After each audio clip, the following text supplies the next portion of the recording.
찬송가 301장을 부르시겠습니다. 찬송가 301장입니다.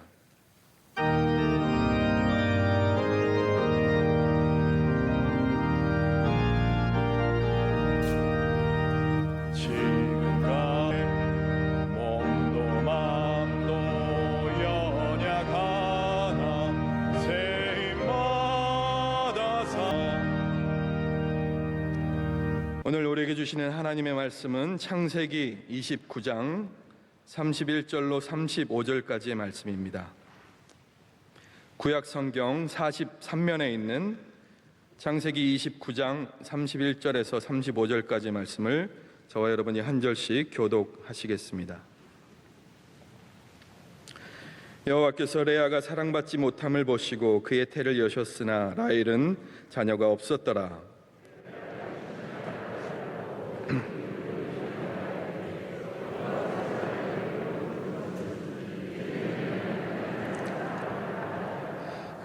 그가 다시 임신하여 아들을 낳고 이르되 여호와께서 내가 사랑받지 못함을 들으셨으므로 내게 이 아들도 주셨도다 하고 그의 이름을 시므온이라 하였으며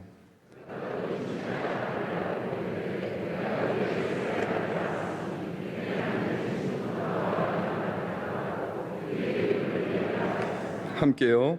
그가 또 임신하여 아들을 낳고 이르되 내가 이제는 여호와를 찬송하리로다 하고 이로 말미암아 그가 그의 이름을 유다라 하였고 그의 출산이 멈추었더라.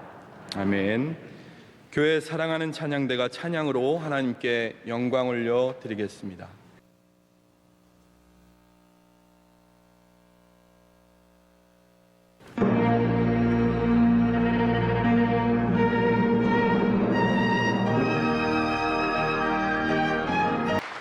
이제 말씀으로 은혜 받는 시간입니다. 시은소 교회를 담임하시는 김철승 목사님께서 레아 왜 난 안 되나요? 라는 제아의 말씀 선포하실 때에 큰 은혜의 시간 될 줄 믿습니다. 사실 제가 설교를 하기 직전까지는 많이 떨렸습니다. 이렇게 거룩한 교회에서 설교를 한다는 것이 많이 두렵고 떨렸는데 오늘 찬양대 찬양에 그 두려움이 많이 가셨습니다. 하나님께서 이 또한 찬양 가운데 임하셔서 놀라운 역사로 오늘 말씀에 크게 임하실 줄 믿습니다. 우리는 모두 사회적 존재라고 이야기들 합니다. 함께 공존하고 함께 사랑하고 함께 기뻐하는 것에 우리 인생의 정체성을 추구하며 그곳에서 내가 왜 살아가는지를 우리는 알며 그곳에서 살아갑니다.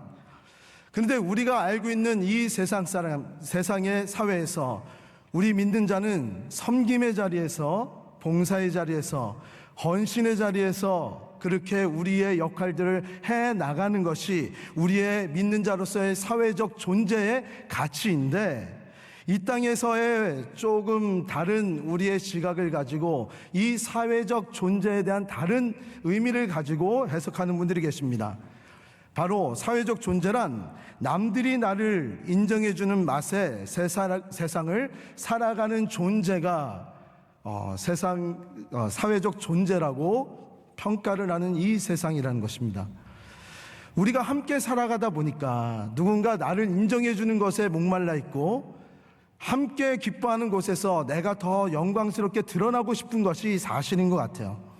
실제로 우리가 이 이야기에 동의를 하는 것이 우리는 회사에서도 인정을 받아야지 승진을 할 수 있고요. 인정을 받아야 권력도 생기고요. 인정을 받아야 결혼도 할 수 있고 인정을 받아야 내가 존경을 받게 되는 것입니다.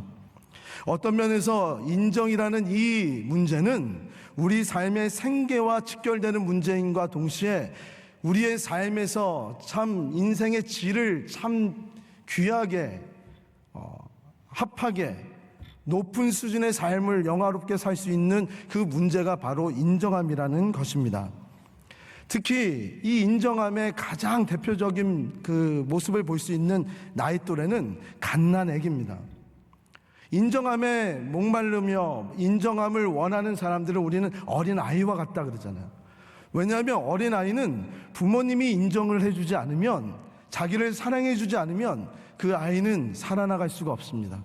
그래서 어느 한 철학자는 이 어린아이의 순수한 웃음을 보면서 부모에게 사랑을 받으며 자신의 생존을 이끌어 나가기 위한 가증스러운 웃음이라고 표현한 철학자들도 있습니다.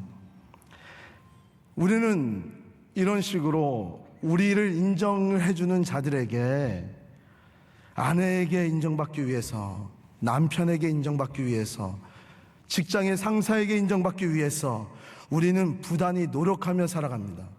그 노력하는 것을 떠나서 우리는 투쟁하며 살아간다라고 얘기해서 인정투정의 삶을 우리는 살아간다고 합니다.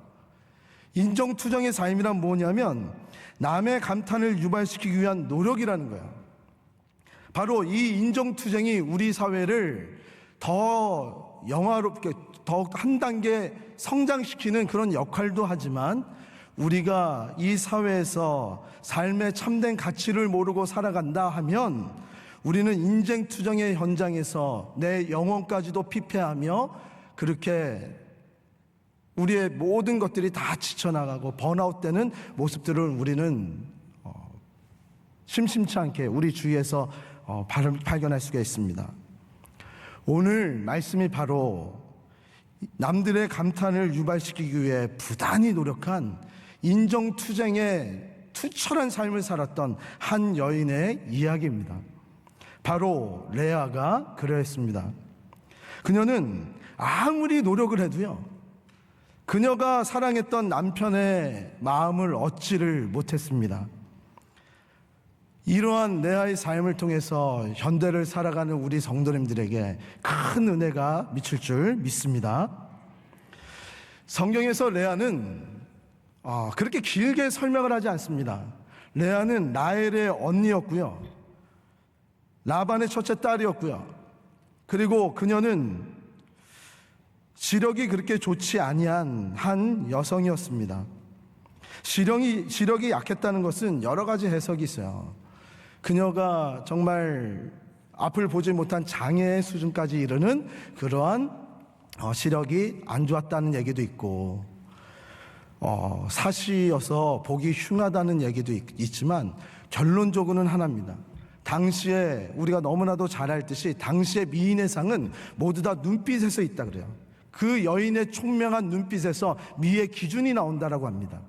그래서 눈빛이 예쁜 여인을 미인이라고 불렸던 그런 시기되었기 때문에, 눈이 약하다는 것은 굉장히 볼품이 없고 누가 봐도 그렇게 이쁜 얼굴이 아니라는 것을 우리는 너무나도 잘 알고 있습니다. 볼품이 없는 여인이었다는 사실입니다. 반면에 이 레아의 동생 라헬은 빼어난 미모를 가지고 있었습니다. 야곱이 한눈에 반할 정도의 그런 미녀였고요. 야곱이 자신의 삶 가운데 7년을 봉사하며, 그 당시 때로는 한 여인을 데려오기 위해서 그 여인의 부모님에게 값을 치러야 하는 문화가 있었기 때문에 그 값을 치르기 위해 7년 동안의 모든 임금을 다 바쳐야 할 만큼 값진 여성으로 느낄 만큼 굉장히 아름다운 외모를 가지고 있었던 여인이었습니다. 이곳저곳에서 인기가 많았고 사랑을 많이 받았던 이 라헬, 자신의 동생을 바라보면서 이 레아의 마음은 어떠했을까요? 레아의 마음을 살펴보면, 우리는 묵상을 해보면, 참 레아가 마음이 착했다라면 이 동생을 자랑스러워했을 거예요. 이 자랑스러운 동생의 모습을 바라보면서 또 한 가지 생각날 게 있죠. 지샘을 했겠죠. 왜 나는 언니인데 이런 삶을 살지 못했을까? 가족이 잘 되면 아무리 축복을 해줘도 우리의 악한 쓴뿌리가 그것을 시기하게 마련이잖아요. 속으로 라헬을 볼 때마다 레아는 자랑스러운 마음도 있었을 것이고요. 그리고 라헬이 자신이 라헬의 결혼식을 막는 것 같은 생각이 들어서 미안한 감정도 있을 수도 있고요.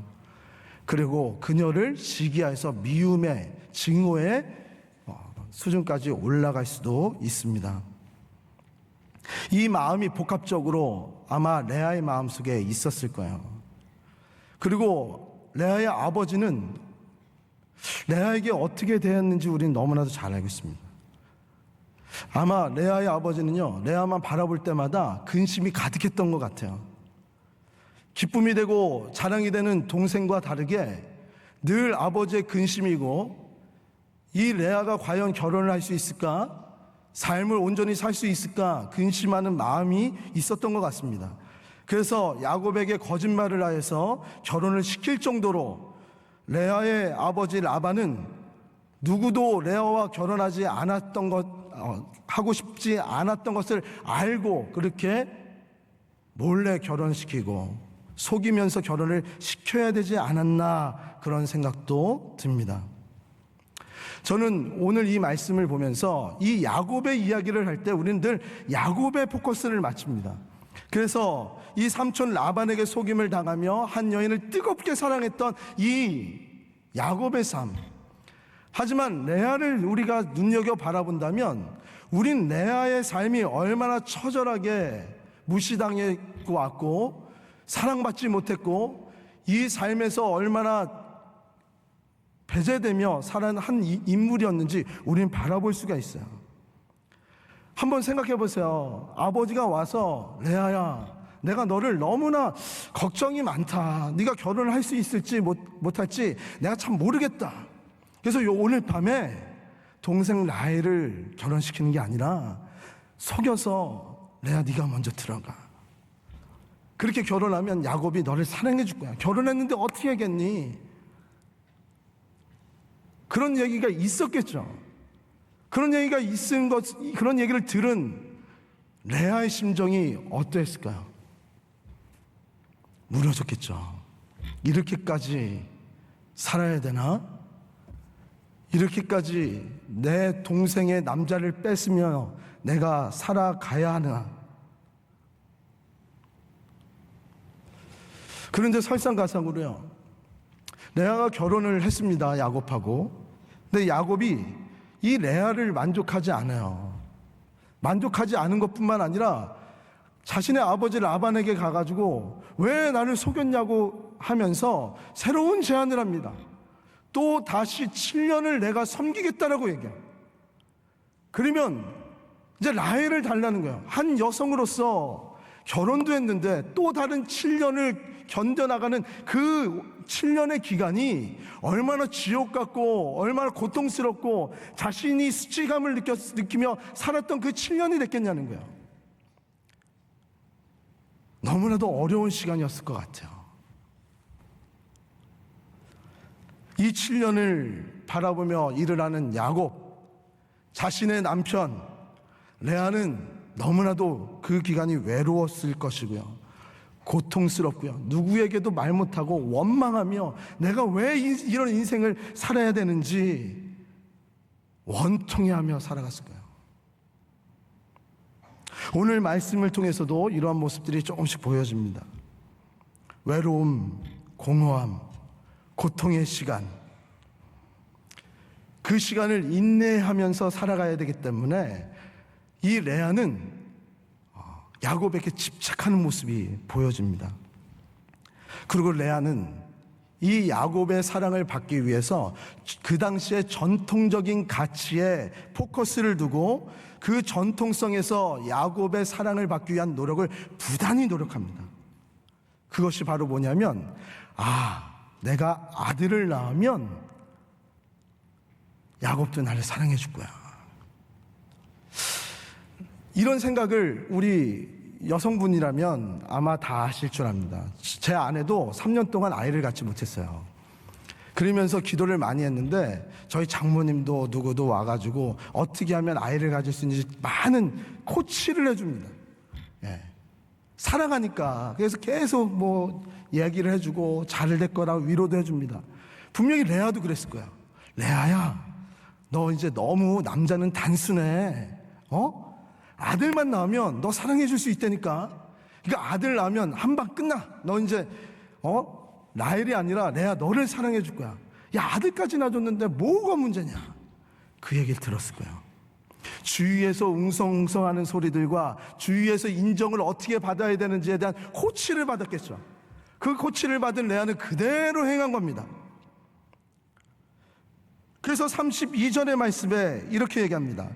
레아가 임신하여 아들을 낳고 그 이름을 르우벤이라 하여 이르되 여호와께서 나의 괴로움을 돌보셨으니 이제는 내 남편이 나를 사랑하리로다.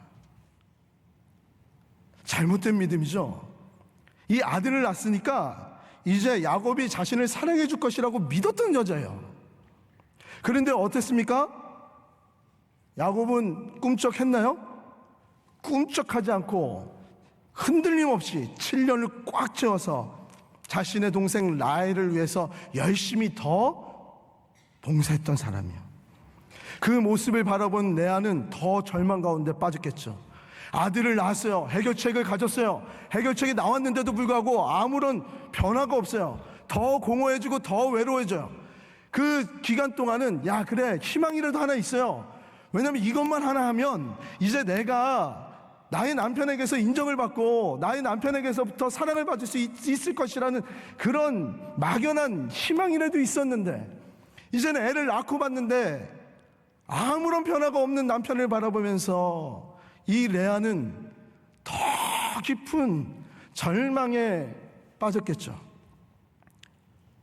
우울증을 걸리지 않았는가? 지금 말하면 공황장애는 오지 않았는가? 그리고 사회생활을 제대로 하지 못할 그런 순간까지 가지는 않았는가?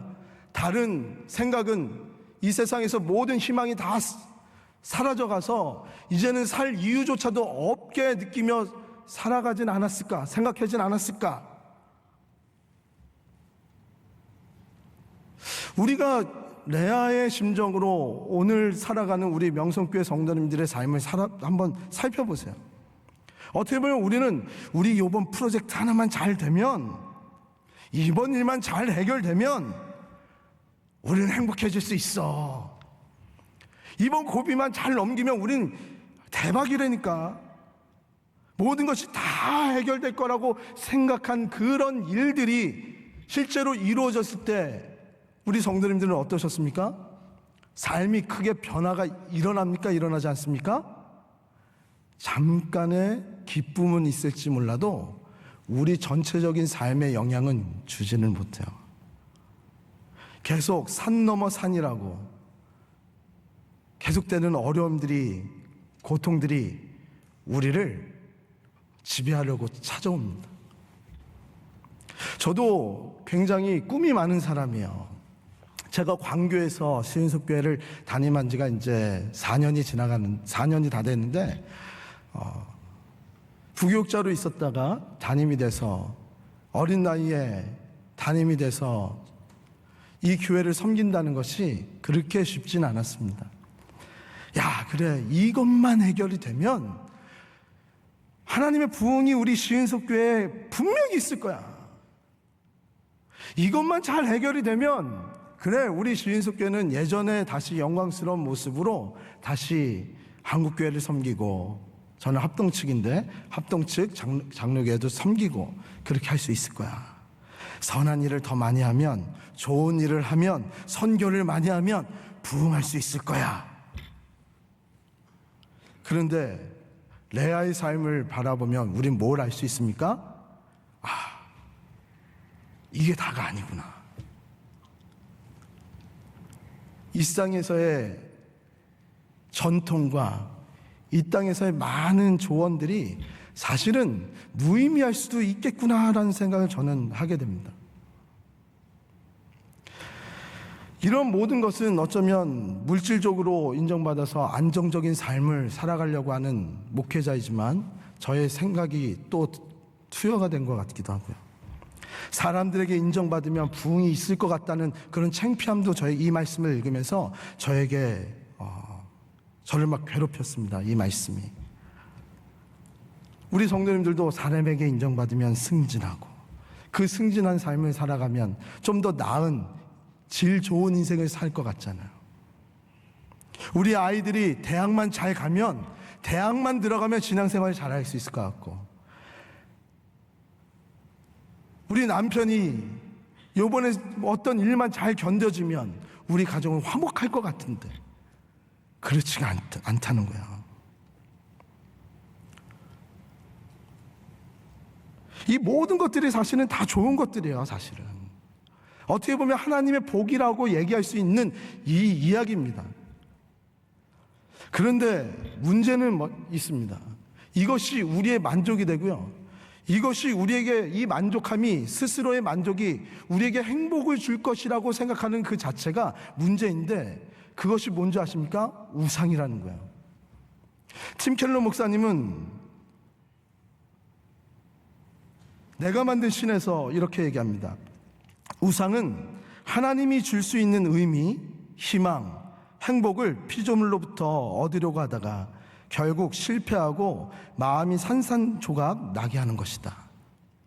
우상을 섬기면 인생이 파괴가 됩니다. 잠깐의 기쁨은 줘요, 잠깐의 해결함은 줘요. 하지만 그 해결함이 잠깐이지 길게 보면 우리의 인생이 파괴가 되는 거야. 레아는 사실 아버지 라반과 모략을 하면서 야곱을 속여 나갈 때, 야, 이제 레아가 결혼만 하면 나의 모든 고민은 다 사라질 것이라고, 이 나의 행복과 나의 고민의 해결을 스스로의 생각으로, 만족으로 돌려서 하다 보니까 이 우상의 결과로 인해서 레아와 라반과 온 가정이 고통받은 거 아닙니까? 또한 야곱은 라헬만 얻으면 나의 모든 인생의 행복은 이 라헬에서부터 다 얻을 수 있다라고 생각한 나머지 다른 어떤 좋은 행복의 요소들은 다 발견하지도 못하고요, 오로지 라헬만 바라보면서 라헬을 우상으로 여겨지면서 살아갔던 인물이요. 야곱의 인생을 보면 참 안타깝습니다. 아버지한테 사랑을 받지 못했어요. 형에게 장자권을 뺏겼다는 이유로 도망쳐 나와야 했습니다. 자신을 너무나도 사랑했던 어머니도 만나지 못하고 혼자 삼촌 집에서 떨어져서 살아야만 했습니다. 모든 것이 암울하고 모든 것이 고통스러운 그때 라헬을 만난 거예요. 라헬을 보니까 마음이 너무 행복한 거예요. 어머니 같은 거예요. 이 여인을 취하면, 이 여인과 결혼을 하면 나의 모든 것이 다 인정받을 것 같고 만족함이 있고 행복할 것 같았던 거예요. 야곱의 유일한 탈출구는 라헬과 결혼한 것이었습니다. 우리는 여기서 중요한 사실을 알 수 있는데, 팀 켈러 목사님이 말씀하셨던 그 말씀입니다. 우상이 존재하는 곳엔 항상 고통이 따른다는 거예요. 그러면서 그곳에는 또 다른 우상들이 여기저기 계속 확산된다는 거예요. 그러면서 고통의 덩어리들이 요만했던 것이 점점 커져서 더 커져 나간다는 것입니다. 레아도 탈출구를 어디에 뒀습니까? 아들에게 뒀습니다. 인정함을 받는 것은 아들을 낳으면, 그 당시 때 모든 사회가 아들을 낳으면 인정함을 줬기 때문에 나의 남편 야곱도 이 아들로 인해서 나에게 모든 인정함을 줄 거라고 생각했습니다. 첫째를 낳습니다. 둘째를 낳습니다. 셋째까지 낳았어요. 셋째까지 낳는데도 불구하고 야곱은 꿈쩍하지 않습니다. 괴로움에 빠져요. 제가 만약에 레아였다면 저는 하나님한테 이렇게 얘기했을 것 같아요. 오늘 설교 제목인데, 하나님, 왜 난 안 되냐고. 내가 그렇게 노력했는데 왜 난 안 되냐고. 얼마나 더 노력해야 되고, 얼마나 더 인내해야 되고, 얼마나 더 참아야 인정함을 받을 수 있냐고. 하나님, 정말 나 사랑하는 거 맞냐고. 나 고통 속에 있게 하려고 지금 이 순간을 나를 괴롭히기 위해서 이 시간을 허락하신 겁니까? 내가 괴로워하는 모습에 하나님 참 기쁘세요? 내가 뭐 어떤 죄를 졌길래? 한탄할 수 있겠죠. 근데 어느 한 목사님이 제가 존경하는 목사님인데 한 설교에서 이런 얘기를 했습니다. 참 은혜를 많이 받았던 설교였는데, 누군가의 인정에 굶주려 있는 모습을 내 자신에게 내 자신을 볼 수 있다면 그것은 내가 믿음이 없구나를 알 수 있는 계기가 된다고. 누군가의 인정에 굶주려 있는 모습을 보게 되면 믿음이 없는 거라는 거예요.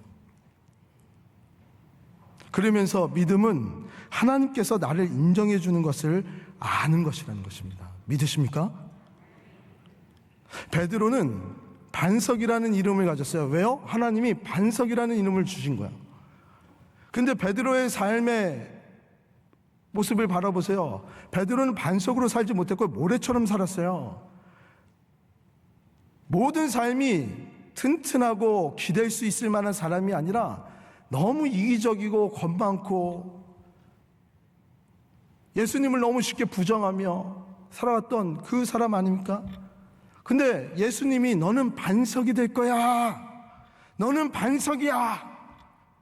너를 통해서 이 교회가 세워질 거야 라고 얘기를 해주시니까, 하나님이 인정을 해주시니까, 예수님이 인정을 해주시니까 베드로는 반석이 됐어요. 반석이라고 인정을 하니까 베드로는 반석처럼 살다가 반석으로 죽게 됐습니다. 이런 말씀이 31절에 나타나요. 레아의 삶에도 이 말씀이 있어요. 이 말씀이 레아에게만 있는 것이 아니라 우리의 삶에도 있는 줄 믿습니다. 31절에 어떻게 있냐면, 여호와께서 레아가 사랑받지 못함을 보시고 그의 태를 여셨으나 라헬은 자녀가 없었더라. 이 말씀 잘 보세요. 레아가 사랑받지 못하는 모습을 안타까워하시는 하나님의 모습이 그곳에 있고요, 그녀의 그 깊은 애환을 읽어주시면서 그녀를 알아주시는 하나님의 모습이, 그래서 사랑을 베푸시는 모습이 이곳에 나타났다는 거예요. 사실 레아는 첫 아이를 낳을 때부터 하나님의 은혜를 입은 자예요. 믿으십니까? 그런데 왜 불만이 계속 있었어요? 사람들의 인정을 받아야 하니까. 내가 살아가는 그 사회적 가치에 남편의 인정을 받아야 되는데 내가 그 인정을 받지 못하고 있으니까, 하나님이 인정을 해주고 있음에도 불구하고 그 하나님의 인정하심이 느껴지지 못한 거예요, 레아한테는. 왜요? 모든 신경이, 하나님에게 흘러가야 될 신경이 누구에게 향했습니까? 야곱에게 향했죠. 그 남편에게 향했고 이 세상 사람들에게 향했습니다. 사랑받지 못한 이 레아에게 하나님은 신랑이 되어주셨습니다. 더 큰 사랑을 주셨어요. 라헬보다 더 큰 위로함을 주셨어요. 레아는 처음에 그것을 깨닫지 못해서 첫째, 둘째, 셋째까지 낳았지만 그 공허함 가운데 하나님께 부르짖고 왜 난 안 되냐고 얘기를 했을 때 하나님이 이 레아의 마음을 움직여 주십니다. 그리고 나서 이 레아는 하나님께서 나를 사랑하신다는 사실을 알게 됐어요. 내가 남편에게 집착하지 말고 나를 만족해 주시는 하나님, 나를 인정해 주시는 하나님을 바라보자 그러면서 기뻐하기 시작했습니다. 그게 35절의 말씀입니다. 내가 이제는 여호와를 찬송하리로다 하고 이로 말미암아 그가 그의 이름을 유다라 하였고 그의 출생이 멈추었더라. 아멘입니까? 여기서는 아멘 해야 돼요. 넷째가 누구죠? 유다입니다. 이 유다를 낳으면서 이제는 여호와를 찬송하리로다. 하나님도 이제 이 여인이 자신을 바라보면서 참된 만족이 어디에서 오는지를 시인한 것을 바라보면서 그 태의 위로를 멈추셨어요. 이 사실을 알았으니까. 하나님의 사랑으로 모든 것을 해결받는 그 순간이 레아의 삶을 완전히 바꾸는 그 순간이 되었다는 사실입니다. 근데 위대한 사건이 여기서 일어납니다. 유다는 어떤 지파가 됩니까? 메시아를 오게 준비하는, 그리스도의 오심을 준비하는 지파가 되잖아요. 하나님은 늘 모퉁이 돌을 쓰셔서 하나님의 영광을 드러내게 하십니다. 그 모퉁이 돌은 작다, 뭐 크다, 그 개념이 아니에요. 그 모퉁이 돌은 뭡니까? 오직 하나님만을 바라보면서 하나님으로 만족하고 하나님으로 기뻐하고 하나님을 찬양하고 하나님이 기뻐하시는 일에 내가 전심으로 함께하는 사람이 모퉁이 돌 같은 사람입니다. 아멘.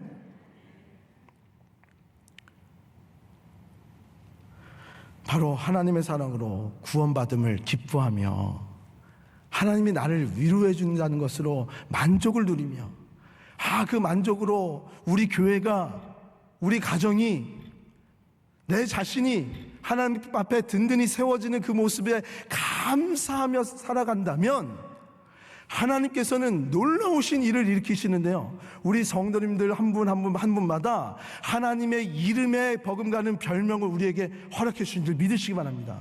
조지 밀러는 사랑으로 하나님만 바라보면서 고아들의 아버지라는 칭호를 받습니다. 고아들의 아버지라는 칭호를 받은 이 조지 밀러는 처음에 이 고아들을 섬겨야 되겠다는 그 생각을 어떻게 했냐면, 시편 63편에 나오는 고아들의 아버지라는 이 단어를 보고 내가 오직 하나님만을 바라보면서 하나님의 기쁨으로 이 고아들을 섬겨야 되겠다고 생각하니까 하나님의 이름이 조지 밀러의 별명이 된 거예요. 여기서 아멘 나오셔야 되는데, 아멘? 우리 성도님들도요, 물질이 좀 부족할 수도 있습니다. 능력이 없을 수도 있어요. 저도 그렇게 능력이 많은 사람이 아니에요. 하나님만 바라보고 하나님 도움 주지 않으면 나 불쌍히 여겨달라고 그렇게 기도하면서 여기까지 왔어요. 목에 처음 하고 2년 동안은 대상포진 2번에 목 디스크가 2번 와서 굉장히 고생 많이, 입원도 많이 했어요. 좀 힘들었어요, 처음에 제가 목회하는 게. 근데 하나님만 바라봤어요. 하나님이 다 해결해 주시더라고요. 하나님만 바라봤어요. 모퉁이 돌처럼 사용해 주시더라고요. 명성교회 왔으면 다 된 거 아닙니까? 예? 예. 사랑하는 명성교회 성도 여러분, 말씀을 맺겠습니다. 누가 진정한 삶의 의미를 줄 수 있습니까? 이 질문의 답을 우리가 명확히 한다면 우리는 오늘 우리가 무엇을 해야 되고 어떻게 살아가야 되는지를 분명히 알 수 있어요. 이미 우리 성도님들은요, 하나님에게 은혜를 많이 받으신 줄을 믿으시기 바랍니다. 그걸 우리가 못 느낀 것뿐이에요. 우리의 시각을 하나님에게로 붙여 올려드린다면 우리의 모든 것이 감사고요, 하나님께서 나를 통해서 이렇게 준비시키시려고, 이런 위대한 일들을 하시려고 이런 일들을 겪게 하셨구나. 그리고 이 이후에 하나님께서 우리 교회와 가정과 개인과 우리 모든 공동체들을 이전보다 더 단단하게 크게 쓰시려고 우리를 흔들으셨구나. 나를 인정해 주시는 것은 예수님밖에 없습니다. 하나님밖에 없습니다. 다른 가짜 구세주들의 현혹되지 마시기 바랍니다. 우리의 마음을 그들에게 뺏길 때 우리의 마음은 피폐해지고요, 절망으로 파괴적인 곳으로 갈 수밖에 없습니다. 우리의 온갖 노력과 관계들을 통해서 스스로 구원자가 되려고 하지 말고 오직 하나님 한 분, 엉뚱한 데서 우리의 존재의 확인을 하려고 하지 말고 오직 예수님 한 분, 그곳에서 만족을 누리시고 살아가시는 우리 명성교회 성도님 되시기를 주님의 이름으로 축복합니다. 아멘. 예, 아멘. 우리를 인정해 주시는 하나님 앞에 영광의 박수 한번 하고 제가 기도하고 마무리 짓겠습니다. 네. 제가 기도하겠습니다. 하나님, 감사를 드립니다. 레아처럼 처음에는 우리가 하나님을 바라보지 못할 삶을 살았을지언정 끝에는, 결론에는 하나님의 사랑을 느끼고 그의 인정함을 그곳에서 느꼈을 때 예수 그리스도를 준비하는 귀한 복된 혈통의 가문으로 세워주심을 우리는 이 말씀을 통해서 배우게 됐습니다. 우리 명성교회가, 우리 온 성도님들이 이 한국교회를 섬기며 세계교회를 섬겨 나갈 때 우리 개인의 교회 성도님들의 삶부터 윤택한 은혜가 있게 하여 주시고 하나님으로 말미암아 기뻐함이 회복되게 하여 주시옵소서. 그래서 명성교회 모든 공동체가 기뻐하게 하여 주시고 회복이 일어나고 하나님을 감격하며 예배 때마다 하나님의 살아계심의 영광의 장소가 되게 도와주시옵소서. 이 모든 말씀 예수님의 이름으로 감사기도 드립니다. 아멘.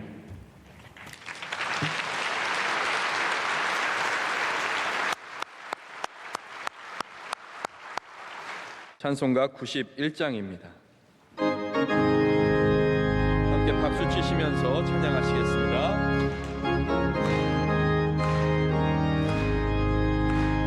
슬픈 마음 있는 사람 예수 이름 믿으며 영원토록 변함없는 기쁜 마음 얻으리. 예수의 이름은 세상의 소망이요 예수의 이름은 전국의 기쁨일세. 거룩하신 주의 이름 너의 방패 삼으라. 환난 시험 당할 때에 주께 기도드려라. 예수의 이름은 세상의 소망이요 예수의 이름은 전국의 기쁨일세. 존귀하신 주의 이름 우리 기쁨 되도다. 주의 품에 안길 때에 예수의 이름은 세상의 소망이요 예수의 이름은 전국의 기쁨일세. 우리 갈 길 다 간 후에 보좌 앞에 나아가 왕의 왕께 경배하며 혈육관을 드리니. 예수의 이름은 세상의 소망이요 예수의 이름은 전국의 기쁨일세. 아멘. 이후의 순서는 원로 목사님께서 인도해 주시겠습니다. 하나님 아버지, 오늘 김철승 목사님 보내주셔서 귀한 말씀 주시고 은혜 끼쳤습니다. 주여, 주님 세워주신 주의 종이 시온소교회뿐만 아니라 대한민국을 섬겨 앞으로 큰일 나게 하시고 교단과 교계의 대한민국 통일시대에 빛나는 주의 종이 되게 하여 주옵소서. 믿습니다. 오늘 저는 예물 드린 손길에 축복을 내리시고 기적을 주시고 넘지 못할 산이 없사오니 주여 없는 데는 있게 하여 주시고 닫힌 문은 열어주시옵시고 사업도 형통할지어다. 물질의 복도 내려주옵시고 건강의 복도 내려주옵시고 자녀의 복도 넘치게 하여 주옵소서. 오늘 성가대 귀한 찬양도 주님께 올립니다. 영광 받아 주옵소서. 만군의 하나님 여호와 이레 여호와 니시의 하나님을 찬양하고 섬기는 저들의 앞날 위에 시온의 대로를 주시고 근심 걱정 두려움 불안 저주가 다 물러가게 하여 주옵소서. 믿습니다. 오늘 저녁 하나님 아버지 집에서 드린 예배 위에도 같이 하시고 어린아이부터 노인까지 우리 교회 장로님으로부터 교회학교 어린 생명까지 일일이 축복하여 주시며 추수감사절 앞에 두고 있사오니 어느 때보다도 감사하게 하여 주시옵소서. 주의 종이 해외 순방 잘 마치고 돌아올 수 있도록 끝까지 하나님 가는 곳곳마다 영광 받으시고 능력의 팔에 붙잡아 주옵시고 말씀의 종으로 하나님 아버지의 나라와 민족을 향하여 큰일 나게 하여 주시옵시고 온 세계를 품고 세계를 섬길 수 있게 하여 주옵소서. 가족들에게도 한없는 은혜를 내려 주시옵소서. 믿습니다. 군선교, 학원선교, 병원선교, 에디오피아 병원 위에도 은혜를 내려주시고 우리 원주 수양관에도 우리 성도들이 발길이 끊어지지 않도록 하나님 아버지 앞에 올라가는 자마다 다 복을 받을 줄로 믿습니다. 할렐루야 할렐루야. 청년들에게 꿈을 주옵소서. 믿습니다. 사업이 새로운 사업의 길을 열어주셔서 야곱처럼 잘 되게 하여 주옵소서. 이제는 우리 주 예수 그리스도의 은혜와 한없는 하나님 아버지의 사랑과 보혜사 성령님의 저희 교회와 우리 모두에게 성령 충만하게 하시고 인쳐 주시기를 예수 그리스도의 이름으로 축원하옵나이다. 아멘.